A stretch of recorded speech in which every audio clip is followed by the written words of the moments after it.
Приветствую вас на канале Wow Nails Design, и в этом видео у меня для вас залипательный мастер-класс каменного дизайна. Я подобрала наиболее простой и эффектный способ и как можно менее объемный. Весь инстаграм просто завален этим дизайном, да и вы давно просили, и только ленивый не сделал его.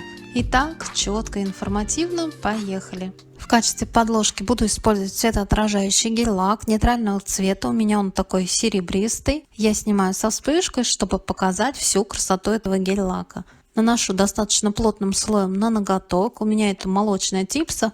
Тут, на мой взгляд, вообще не принципиально, молочная либо прозрачная будет подложка. Но, как правило, я работаю молочным полигелем, укрепляя ногти клиенткам. Нанесла я на молочную базу, сушу 30 секунд. На палитру тем временем наношу витражные гель-лаки, насыщенный оранжевый,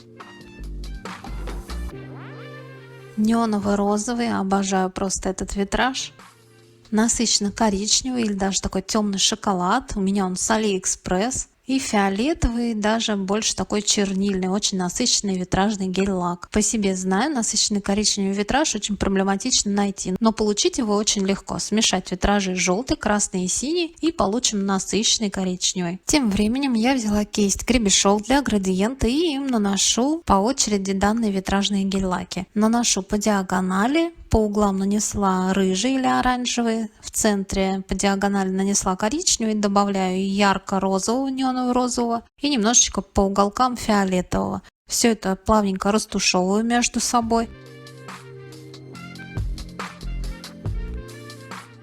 Вот такой вот залипало у меня уже получилось. Просушиваю ее 30 секунд и далее буду использовать паталь. У меня она медно-золотистая и с такими безумно красивыми разводами. Завалялась, я даже не помню, где ее покупала, но скорее всего заказывала на AliExpress. Выбираю кусочек как можно красивее, чтобы больше попалось таких красивых разводов. Кладу его по центру ноготка по диагонали на оставшуюся липкость после просушки витражных гель-лаков. Кистью разравниваю, приглаживаю. Мне, честно, даже уже сейчас понравился этот эффект, и данный дизайн в принципе можно как вариант и оставить уже в таком исполнении. Далее буду использовать безумно красивые и нежные, прям невесомые хлопья юки. Переливаются от ярко-малинового, такого неоно-розового даже я бы сказала, через рыжий, медный и даже до бирюзового. Фиксирую 10 секунд в лампе. Далее наставляю каплю базы на палитру и в этой палитре обваливаю мелкие вот такие вот шестиграннички. Они у меня также медно-малиновых цветов, и в уголках накладываю буквально по 5-7 штучек.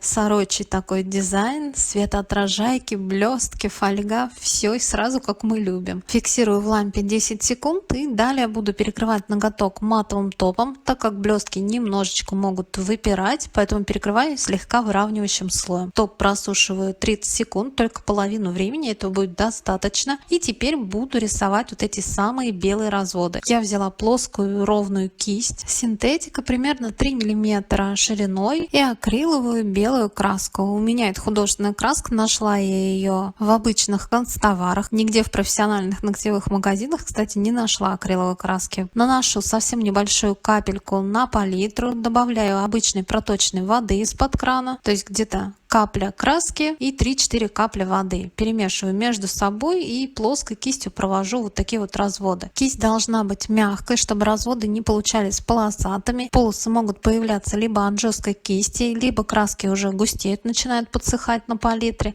Тогда их просто разбавляем водой пожиже и получаются более равномерные вот эти разводы.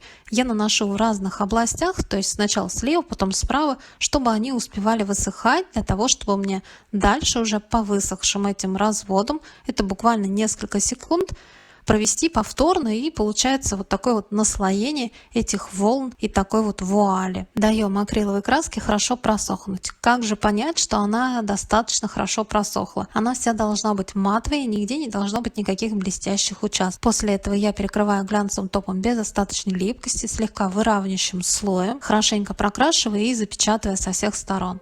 Просушиваю топ 60 секунд. И следующий вариант. В качестве подложки использовать буду молочный гель-лак. У меня он полупрозрачный, наношу не толстый, но достаточно плотный слой. И кистью гребешок для градиента переношу витражные гель-лаки волнообразными движениями. Вот такие вот разводы прорисовываю по жидкому вот этому молочному гель-лаку. Перемешиваю, растушевываю между собой, чтобы были более плавные такие переходы и более плавно переходил потом уже в молочный. Вот такая вот красота у меня получается. Не просушиваю и аккуратно, чтобы кисть не испачкать в этих гель-лаках, наставляю мелкие шестиграннички, медные и малиновые. По диагонали немножечко по углам и просушиваю 30 секунд. Далее буду использовать золотистую паталь, благородное золото, такой вот цвет. Укладываю кусочек продолговатый, также по диагонали по центру ноготка и плоской кистью аккуратно разравниваю, приглаживаю его. Затем также добавляю вот этих безумно красивых хлопьев. Хотя, в принципе, сверху еще будут разводы. Может быть, эти хлопья можно было и не выкладывать. Кто поленивее, может это не делать. Но я выложила, так как клиентка целый месяц потом будет разглядывать, что же у нее там внутри. Зафиксировала 10 секунд в лампе и коричневым и фиолетовым прорисовываю как бы вокруг обводку, растушевываю ее каплей топа. Так получается более объемно визуально, поинтересней. И более плавная граница вот этой патали. Не четкий вот этот край, а более плавный переход. Просушиваю 30 секунд и теперь перекрываю ноготок матовым топом, слегка выравнивающим слоем. Для наглядности специально показываю именно под глянцевым, пока не просушен этот матовый топ. Сушу половину времени, этого будет достаточно. И вот такой вот он получается матовый. Матовый нам нужен, чтобы сделать вот эти красивые плавные разводы. Ну и, кстати, очень эффектный вариант получается просто под матовым топом, без всяких вот этих белых разводов, на заметочку. Точно так же краска у меня акриловая белая, смешана с водичкой, волнообразными движениями широкой кистью. Прорисовываю вот такие вот разводы. По очереди жду, что у меня высохнет одна сторона, рисую на другой. И по очереди прорисовываю вот такие вот разводы в несколько слоев. Мне, кстати, даже напоминает пион, что ли, получился такой какой-то. На весну это будет вообще бомбический вариант. Внутри вот эти все блестки и разводы эти прорисовать как в виде лепестков. Я дала акриловой краске достаточно просохнуть и перекрыла глянцевым топом без остаточной липкости, слегка выравнивающим слоем. И вот такая вот красота у меня получилась. Просушиваю топ 60 секунд, а для следующего варианта в фиолетовых тонах мне понадобится давно завалявшаяся у меня втирка «Северное сияние», или как-то ее, может, по-другому называли. Я бы сказала, это жемчужная крупного помола с фиолетово-зеленым отливом. Наставила крупную каплю топа на палитру, насыпала плоской кистью пару-тройку горсточек этой втирки и перемешала. Вот такая вот жемчужная единорожья гель-паста, я бы сказала, у меня получилась. Также на палитру наставляю по капле черный гель-лак с шиммером, насыщенно фиолетовые блестки и витражный прозрачный фиолетовый гель-лак. Вот такие цвета буду использовать. В качестве подложки буду использовать молочный полупрозрачный гель-лак. Наношу достаточно плотный, но не толстый слой. Не просушивая молочный гель-лак, переношу кистью гребешок для градиента волнообразными движениями. Вот такие вот разводы, стараясь сильно не запачкивать вот эти безумно красивые жемчужные разводы.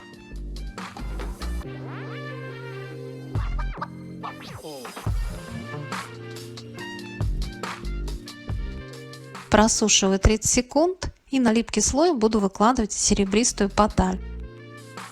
Отрываю необходимый кусочек, у меня он такой продолговатый, выкладываю его немножечко по диагонали, по центру ноготка. Разглаживаю плоской кистью аккуратно. Чуть-чуть по уголкам добавлю более мелкие кусочки этой же серебристой патали. И еще буду использовать хлопья юки, у меня они переливаются от фиолетового до бирюзового, достаточно темные.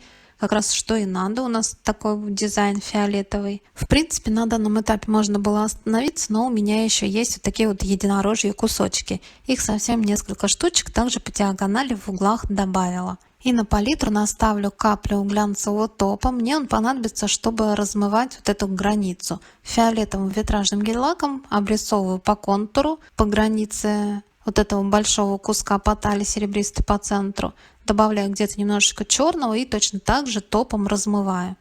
Таким образом вот этот кусочек патали получается с размытыми плавными границами. и визуально более объемный. Просушиваю разводы 30 секунд в лампе, затем перекрываю ноготок матовым топом, слегка выравнивающим слой. Топ просушиваю половину времени 30 секунд и далее, как и во всех предыдущих вариантах, смешиваю белую акриловую краску с водой и плоской кистью прорисовываю вот эти прозрачные волны или разводы.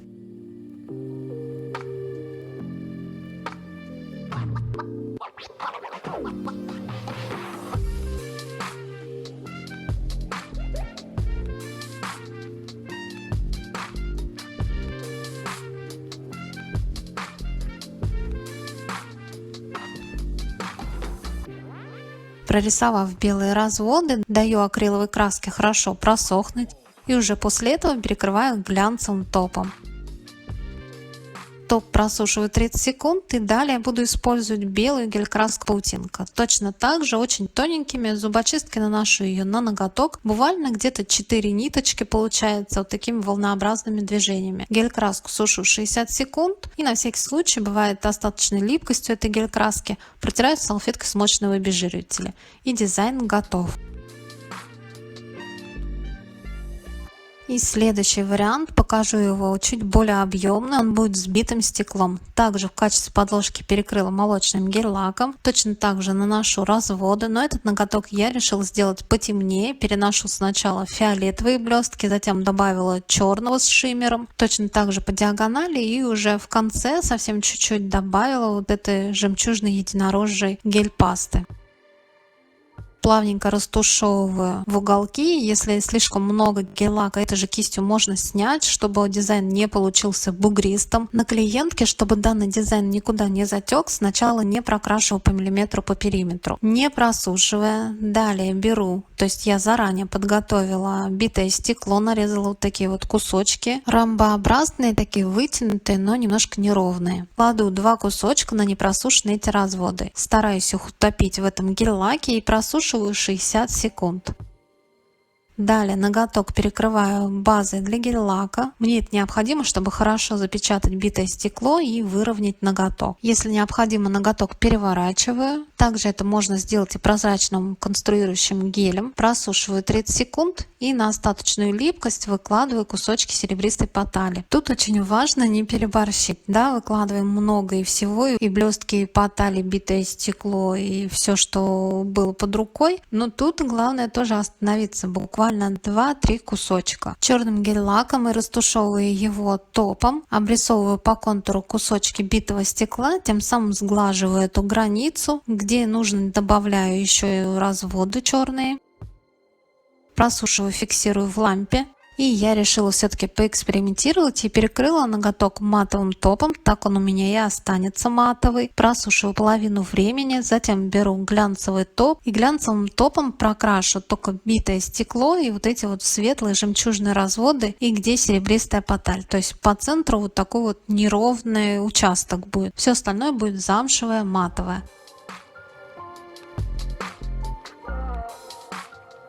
Просушиваю топ половину времени 30 секунд. Этого будет достаточно, так как дальше белой гель-краской паутинкой наматываю буквально 2 ниточки полукругом. И не просушивая, наматываю черную гель-краску паутинку точно так же полукругом, буквально 3-4 ниточки. Если боитесь ошибиться или часто ошибаетесь, то тогда белую гель-краску просушиваем и затем уже наносим черную и окончательно досушиваем 60 секунд. Салфеткой смоченного обезжиривателя вытираю липкий слой этой гель-краски.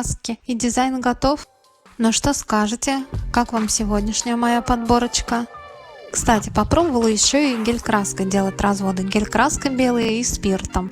Сначала ничего не получалось, но потом я поняла, в чем там фишка. И если интересно, пишите в комментариях. Сделаю еще и мастер-класс, где разводы делаются именно гель-краской и спиртом. И вообще, меня, конечно, эта тема засосала. Камни могут быть любые. Впереди у нас Новый год. Красные, черные и бледные, какие-то белые, голубые, мятные. Вообще всех-всех цветов. На эту тему просто еще миллион вариантов. Мы еще не задействовали всеми нам полюбившиеся сухоцветы и втирки. Надеюсь, это видео вам понравилось или было полезным. Не забывайте ставить лайки, мне будет очень приятно. И подписаться на мой канал, если еще этого не сделали, чтобы не пропустить новые интересные идеи. И до новых встреч!